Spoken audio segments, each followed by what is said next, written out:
Hello,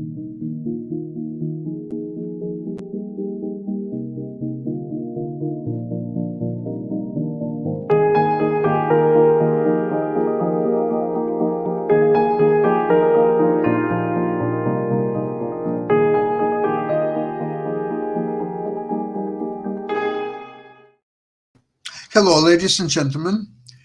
It's Ukrainian show on Pod TV. My name is Sasha Star, and today my guest is Ivan Kucherenko from Kyiv, Ukraine. Welcome to the show, Ivan. Hello, Sasha. Hello, Great everyone. to have you. And of course, we are all following the news, the latest news, what's happening in Ukraine. Situation is very, I should say, uncertain. The best I can describe it in Bakhmut.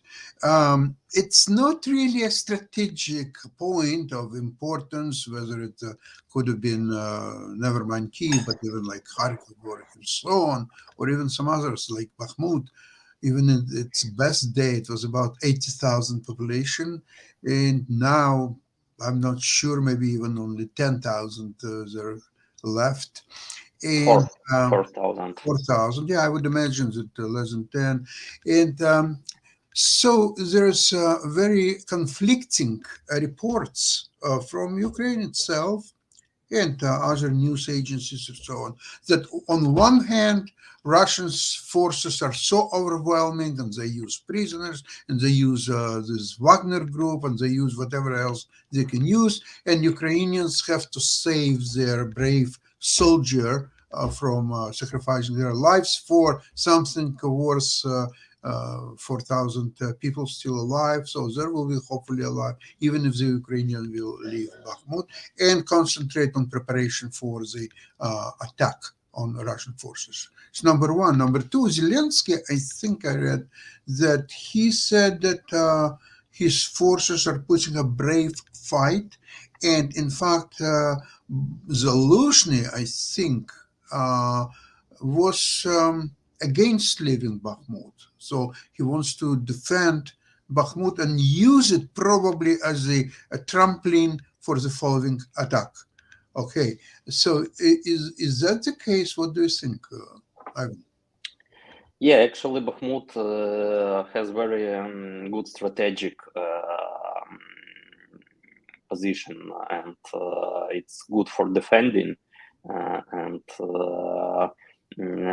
those news about Ukrainian versus Russian casualties, when media says that it's like one Ukrainian soldier to 5 Russian ones, I think that actually the situation is a little bit better for Ukrainians because Russians are not using any heavy vehicles in Bakhmut.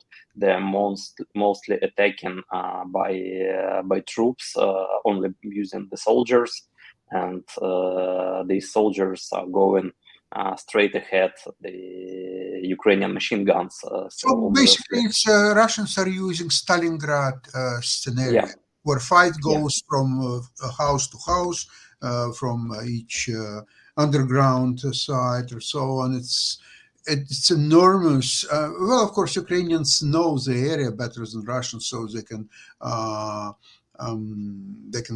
inflict, and that's what they're doing, very heavy losses on Russians. So, but the thing is that Russians are, because they're using Wagner group, not regular army for most of the cases, they're losing prisoners, they're losing just newly mobilized people like Mobiks and Chmobiks, whatever they're being called. So, but the fact is that so many Ukrainians still losing their lives. It's a very unfortunate situation. But hopefully Ukraine is not too far as to prepare the counterattack. But here, another question, and I'm looking for answer to that, and I'm going through a lot of materials on including Russian and Ukrainian media. What we don't understand, and at this moment, we don't understand exactly what America wants. Do they want to quickly finish the war as soon as possible? Do they want to go for the next 2, 3 years? Do they want to go on for 10 years as to make Russia basically so weakened? But I don't see a scenario how Russia can hold on for 10 years. I really don't think so, because once Putin is out of power, the war will end very quickly. But we don't understand. That's a question number one, because it's an important question, because Ukraine should stop on some kind of execution plan uh, when they are aligned the best with US plans.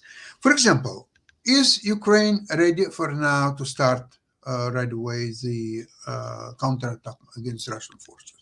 Some people believe yes, they should start any time now, especially when all the more and more Western equipment and weapons are coming into Ukraine. And I heard on one of the broadcasts is that all Atlantic is full with ships bringing heavy fighting weapons to the Europe, and from Europe it will be, of course, brought to Ukraine.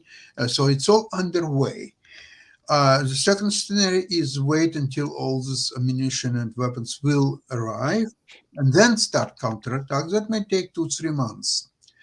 And better, as yesterday I was listening to very, very interesting broadcast by one of the Azerbaijani leaders.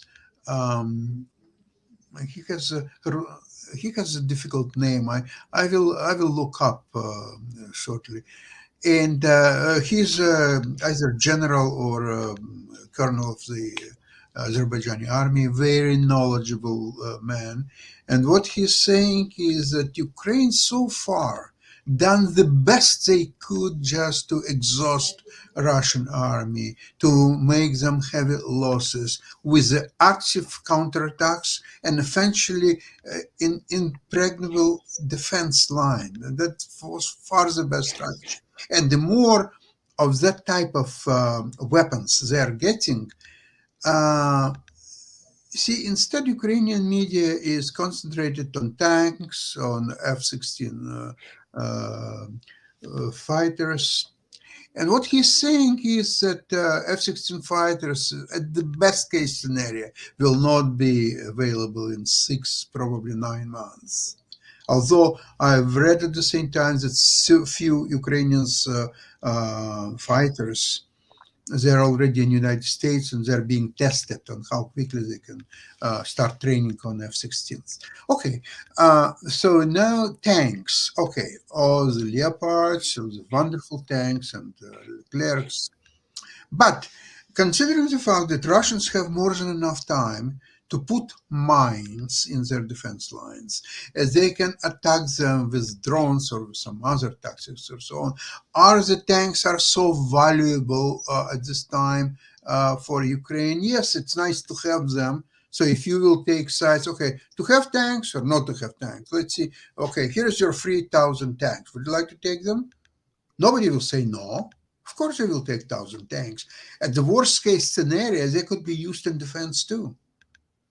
They don't necessarily have to run and attack all the time. They can be used in defense. So, of course, if you take a scenario to have tanks or not to have, fine, it's better to have tanks and not to have. But what he's saying is that the most decisive factor is artillery, are the ammunition, and the West cannot produce presently more than 500,000 the ammunition for the artillery. And Ukraine, if they want to go to attack, they need 4 million of these weapons for artillery. So it's very unclear what's the strategy, because of course it's a wartime. Nobody is going to declare we're going to do this and that and when they're going to do it. He understands that. But still, considering the strategy of available means, including those new weapons that are coming from the West, you have to be very clear on your goals. And it would be preferable if Ukrainians would know or would be aware of American goals. But nobody is talking about American goals. Nobody understands what America really wants out of this war and how quickly. Ivan, what's your opinion on this? I've heard different versions about America's goals and how they changed during this invasion, Russian invasion to Ukraine, and if initially the majority of political elite in United States was thinking about how not to let Ukraine be defeated in this war. Now the thoughts of majority changed to how to make Ukraine win in this war. Why this thought was available is also simple because American politicians were afraid about, actually it seems funny, but they were afraid about defeat of Russia, because they didn't know what to do with defeated Russia, how defeated Russia will behave, what processes will be initiated within the Russia, and what threats the defeat of Russia will bring to United States.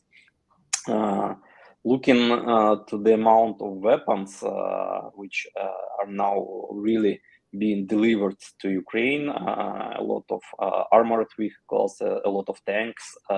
We've seen those great video from one of the seaports in Poland with those enormous waves of tanks. Probably the establishment in the United States at least decided how to be with the defeat of Russia, and now they're assisting Ukraine to win. Actually, we need not only artillery but also tanks, because the currently occupied southeastern part of Ukraine is mostly plains, and without tanks it will be very difficult to carry out any significant advantages and fast advantages here. Agree, Because, Ivan, but don't you agree with me that before tanks will go into attack, you have to soften their defenses by artillery, by missiles, definitely, yeah. and bombard them like night and day, night and day. That strategy what's been used in Second World War, that before the tanks would go ahead, they would use artillery to soften the defense. So you need artillery with or without tanks. It doesn't matter. You need artillery because right now, if nothing will change, it's going to be artillery fight. It's going to be like scenario of what we discussed last program, similar to First World War when there were at Verdun, they were French, English artillery, and German on the other side, and they could bombard day and night, so on, provided that they have supply of all the weapons and artillery. Mm, so-called ammunition to keep fighting. Now with America, okay, I agree with your answer, but I'm talking about, and my question is, what America wants now, not at the beginning of the war, not in 3 months after this war started. Now, today, what does America want? I don't understand that. The answer is simple. I hope that America wants Ukraine to be victorious in this war and to achieve victory as soon as possible. Actually, American military advisors are advising Ukrainian command to start the counterattack as soon as possible. That Ukraine has a very short window of opportunity to carry out the counterattack. but we also should consider the weather in Ukraine, and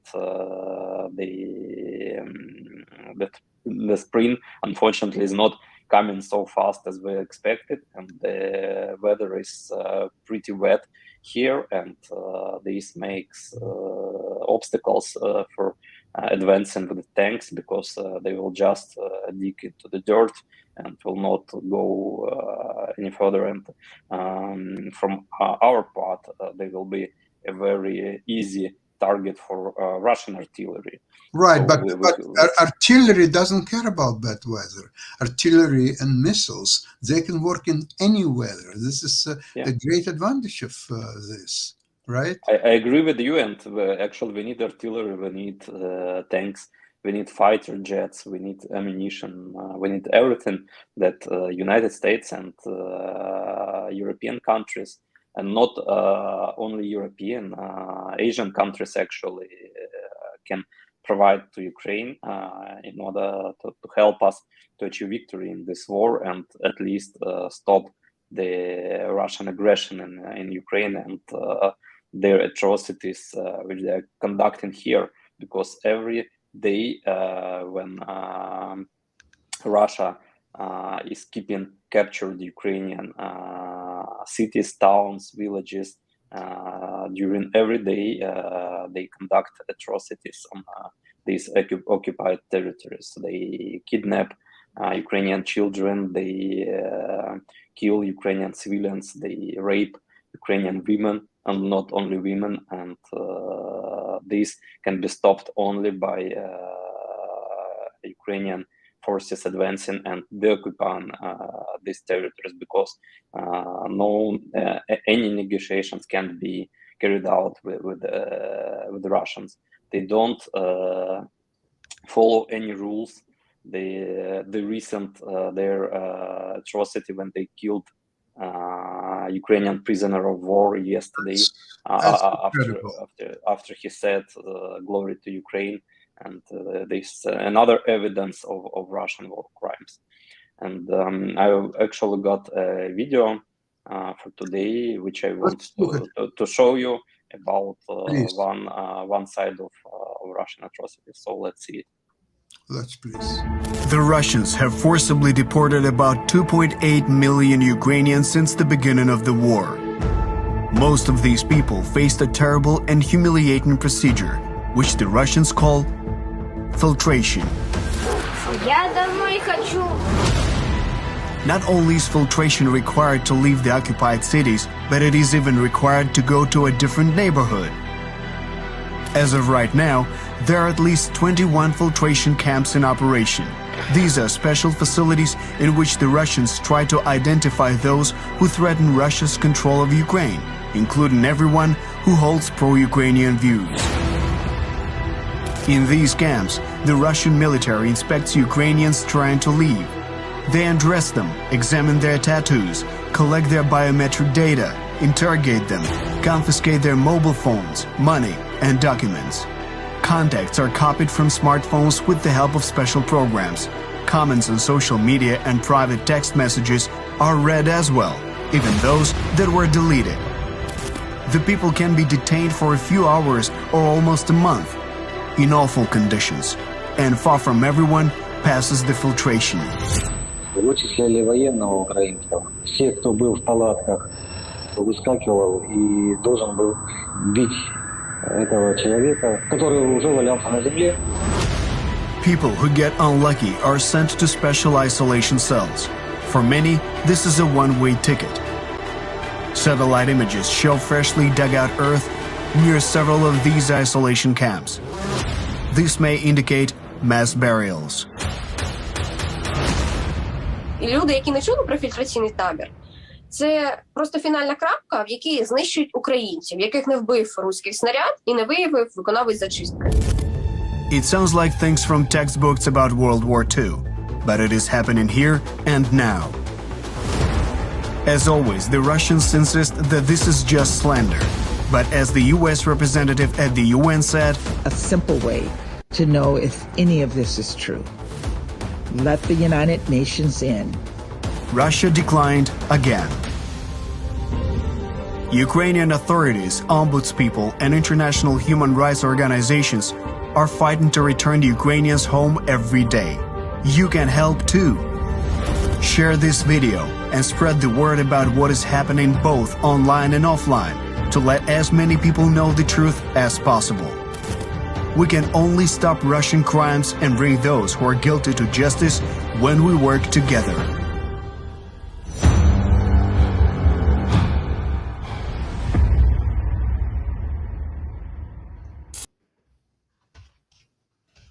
Very, very powerful. This is exactly what's happening there. And I agree, the more people will see it for themselves, the better people will understand what's really happening there.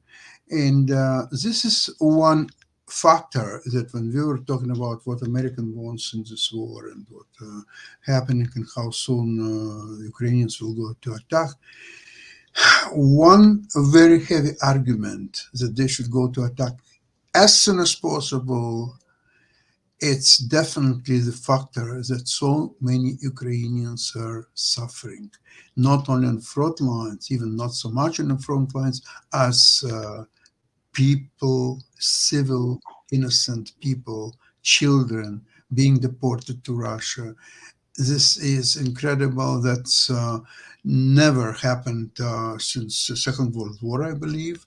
And what Russians are using the German fascist tactics, I find it incredible.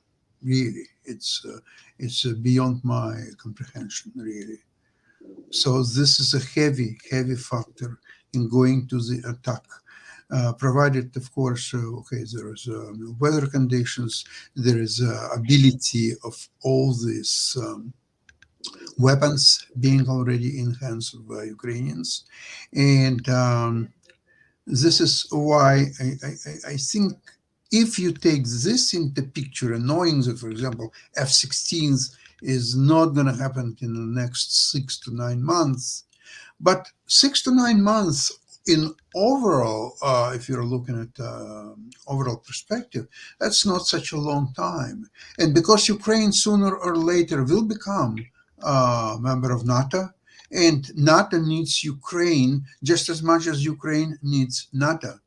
Because Ukraine, that's where the Russians can be stopped as they are being stopped right now. So NATO countries are in relative peace, at least for now. Without Ukraine, I'm pretty sure that Russians would already attack the Baltic countries and Poland most likely, and never mind Moldova and some other places. Ivan, do you agree with that? Yeah, in the scenario when Russia will not collapse after the defeat in Ukraine into several countries, and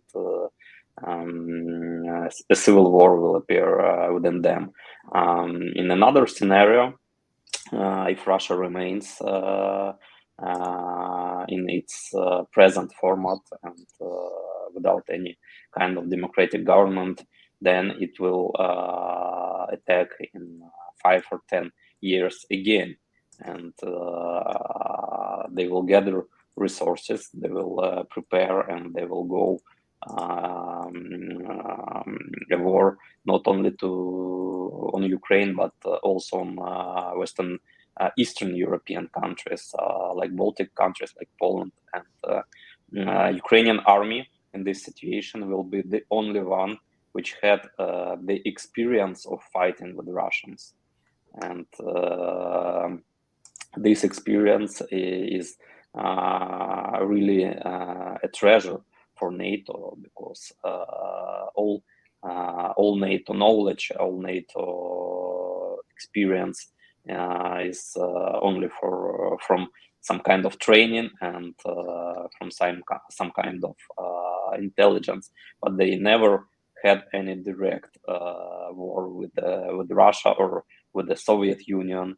And NATO soldiers, NATO armies didn't participate in any wars against Russia. And, Ukrainian soldiers, Ukrainian officers who had such experience will be really valuable for NATO countries. But I myself hope that after Ukrainian victory in this war, we will face the scenario in which Russia will collapse as a single country, and it will be fragmented into different small countries, and they will be too busy fighting with themselves and the most powerful Ukrainian or NATO armies. I think that this is exactly scenario what Americans want to avoid. They can't figure out how to maneuver, how to manage the Russian being dropped into a few pieces, whether it's 3, 4, 8 in some scenarios. They are really scared of that scenario. And on the other hand, the only way to avoid that scenario would be not to help Ukraine army to be so strong, because if you put there all the tanks and F-16s and every imaginable weapon that the US and the NATO have, Ukraine will take over. Okay, I will not go as far as to take over the Moscow. Russians themselves will take over the Moscow pretty soon. But to get Russians completely out of the Ukrainian territory, they can do it maybe in a few weeks, provided that all weapons would be available to them. And if that's happened, that's the end of Putin's regime. This is the beginning of disintegration of Russia. So you don't have to worry about how to divide Russia in 3, 4, 8 different countries. It's going to happen just by itself as a result of Ukrainian victory in the war. And some people are discussing what means Ukrainian victory. In my opinion, it's very simple. It's to get all Russian armies, soldiers, everybody out of Ukraine and get to the borders of 1991. Is that your understanding, Ivan? Yeah, but this actually will be only the beginning of Ukrainian victory, because to achieve the complete victory, we must return our captives. We must stop missile attacks on Ukrainian territories and shelling of border regions of Ukraine's. Russia should actually capitulate, sign some kind of agreement according to which they should return all Ukrainian captives. They should give us the war criminals, and they would pay us reparations. And this will be the victory for Ukraine.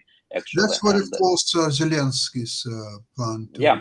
It's the peace formula from President Zelensky. Yes. And if America is afraid of Russia being collapsed, then they're making the same mistake which they made with Soviet Union, because Absolutely. They were afraid of Soviet Union to collapse, and they wanted to keep.